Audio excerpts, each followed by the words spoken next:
Hello, art lovers. This is Jon McNaughton. Welcome to my painting studio. Today, I would like to share with you part 2 of the secrets about my painting One Nation Under God.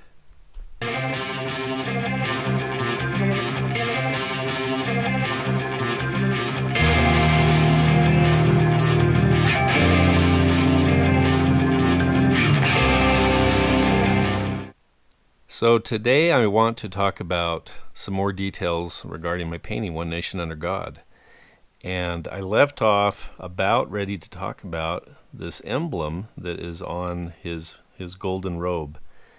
It's a tree of life, and it's something that I designed specifically for the painting, and I wanted this image to be very symbolic and to have as many interesting things in the painting as possible.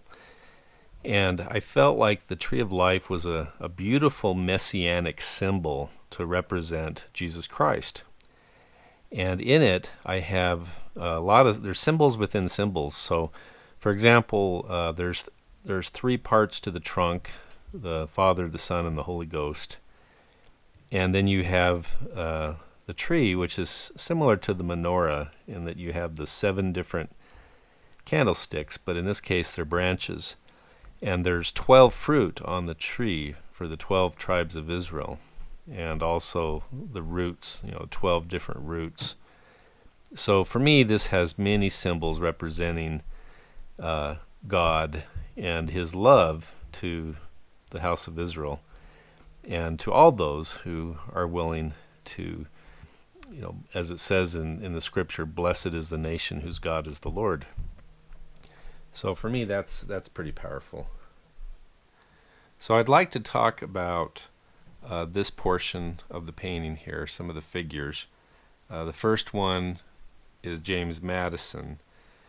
He was the 4th president of the United States and the author of the U.S. Constitution, and he's often referred to as the father of the U.S. Constitution and the Bill of Rights. He believed in checks and balances and wrote a lot of the Federalist Papers. And it's no coincidence, of course, that he's standing behind the Constitution that Christ is holding. And it's my personal belief that this is a divinely inspired document. So it was important to me to put him there. And then right behind him is Dolly Madison, his wife. And I felt like, in many cases that these people have a spouse that really makes a big influence on them. And so I put her there. She was a very brave woman. She saved a chest that contained a lot of documents, including the original Declaration and Madison's notes on the Constitutional Convention during the fire that engulfed the White House during the War of 1812. So, very brave woman, very impressive. Okay, you can see that here between Thomas Jefferson and Dolly Madison is Robert Livingston. He was one of the original 5 that helped to draft the Declaration of Independence with Thomas Jefferson, so I felt like it was good to have him in there. And of course you've got Thomas Jefferson, the 3rd president of the United States, holding the Declaration of Independence. He was an amazing man. There's a lot of confusion regarding some of his statements regarding the separation of church and state. We're not supposed to establish any religion in our country, although we're not supposed to completely separate faith from our government. I mean, there's plenty. That's a video in itself. But establishing a religion, no. But defending religious liberty, yes. We'll have to talk about that sometime. This is Krista McAuliffe, and she was the school teacher from New Hampshire that was an astronaut killed in the Space Shuttle Challenger 73 seconds after it took off. And I thought that she embodied a lot of the heroism that represents those in the space program that have sacrificed for our country. And so I thought it was interesting to have her in her astronaut uniform, her suit that she wore. Just very heroic. You've got, Eisenhower back here. And then you've got some other less known people in the background. This is George Wythe and Roger Sherman. George Wythe was a mentor of Thomas Jefferson and was quite an amazing statesman. I felt like it would be good to put him in there. We have Benjamin Franklin, and of course he's one of the founding fathers. Was a diplomat to France during the Revolutionary War. He was a prominent abolitionist, and he was known for his writing and experiments. He was there at the Constitutional Convention and proposed that they open with a prayer, but they did not. So, he is spoken of as being a non-religious man, a deist, but in his later life he actually became quite religious. I think that's interesting. One of the things I think I should say about this painting is that I didn't include people in here based on their personal views of Christianity. That's not the idea of the painting. I mean, they're in here because of their sacrifice for the Constitution. And many of the men who were the founding fathers, I believe most all of them, were passionately religious and believed in God. And just because someone has a different view of God than you doesn't make them not a Christian. A lot of them were living during the Age of Enlightenment, so they had a lot of unique ideas about God. Deism at the time believed that God was not as involved in our lives as other Christians believed. They believed that they had a duty to basically make their own way in life.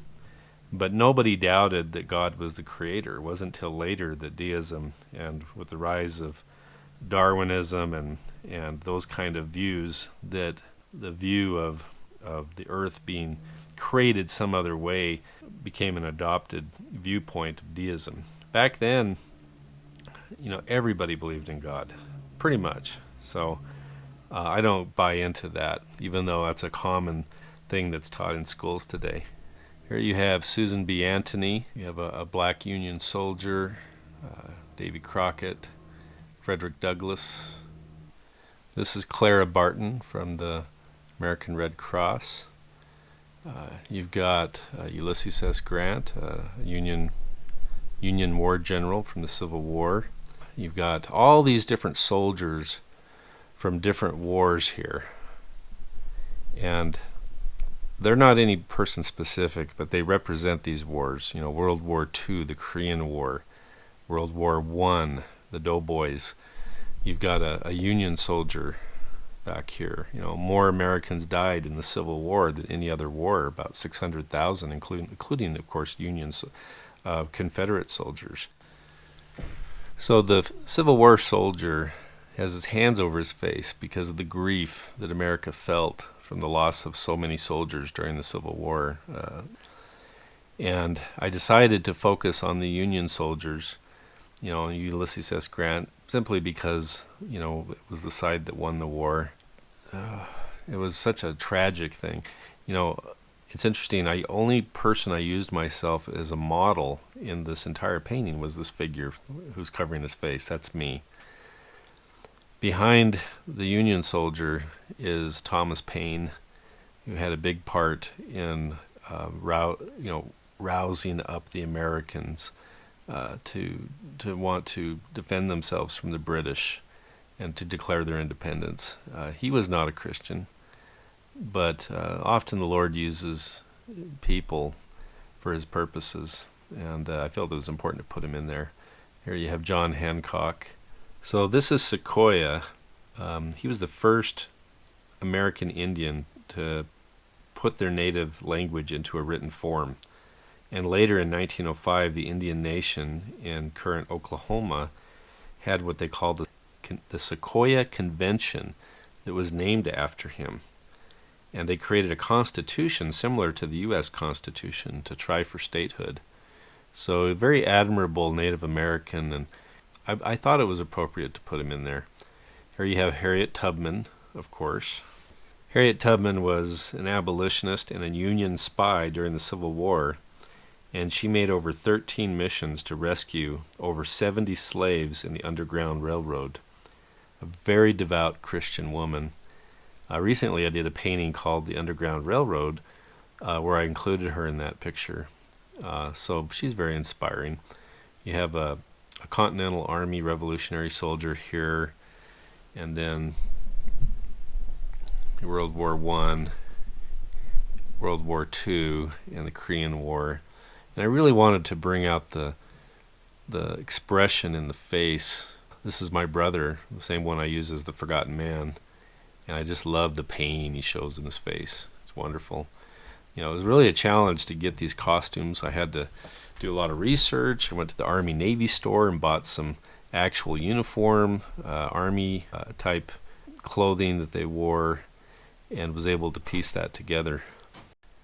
Here you have Frederick Douglass, who was a great abolitionist and fighter for women's suffrage, a strong Christian man. He believed in equal rights for everyone. And, you notice that I have some black people in the painting. I've got, 1, 2, 3. In the very front row, the college student is a black man. I'll be talking about that later. And then I have some black men on some black Americans on the other side of the picture. And one of the things about this painting that is criticized is that I don't have more minorities. I'll talk about that in the third part, but the only part of the painting that represents the current status of Americans in terms of percentages of minorities is this corner of the painting. This is where you have your strong Americans. And right now we have something like 15% of the American population that are black American. And then this woman is a school teacher. She represents the Hispanic portion. You have some Asians and other minorities. But the rest of the painting, I didn't really worry about that as much. I simply put in people that represent those who historically have sacrificed quite a bit. In the foreground, I focused on the soldiers and some of the founding fathers. And on the other side, in the next go around, I'll explain more of that. Notice that there's this dust coming up from the floor, and that's because they're speaking to us from the dust, from the other side. These people have all passed away, but they're speaking to us from the dust, and they're imploring the American people to stand up for the Constitution, for the document that they've all sacrificed so much for. This is what protects our country. In fact, the Constitution is what has kept us from falling into a lot of the problems that Europe has had, in the last 50, 60 years. This is what protects us. This is what gives us our freedom. Without this, it would be much more easy for despots and people with some very insidious desires to really take over the country. Honestly, it's happening right now. Our Constitution literally is hanging by a thread. And that was one of the purposes of this whole painting. One nation under God. The idea of this painting is that today our country hangs in the balance. And when I first got the inspiration to paint this back in 2009, I felt like at that point our country was hanging on the tipping point of a scale. And today I wonder how far that scale is tipped one side or the other. Honestly, if it hadn't been for Donald Trump and some of the people with big voices out there, like in talk radio and Fox News, the internet, different ways that truth is able to be shared on the media. If it wasn't for that, I wonder if our country would have fallen already. We would be going down the road to socialism like a bat out of hell. And, I'm really afraid for our country right now and the direction it's headed. We're at a tipping point. And what will save us is if we consider having one nation under God and abiding by the principles of the Constitution. I'll leave that here, and in two more parts I'll discuss the other side of the painting and this lower section and who these people represent. So I hope you found that interesting, and I'll talk to you soon.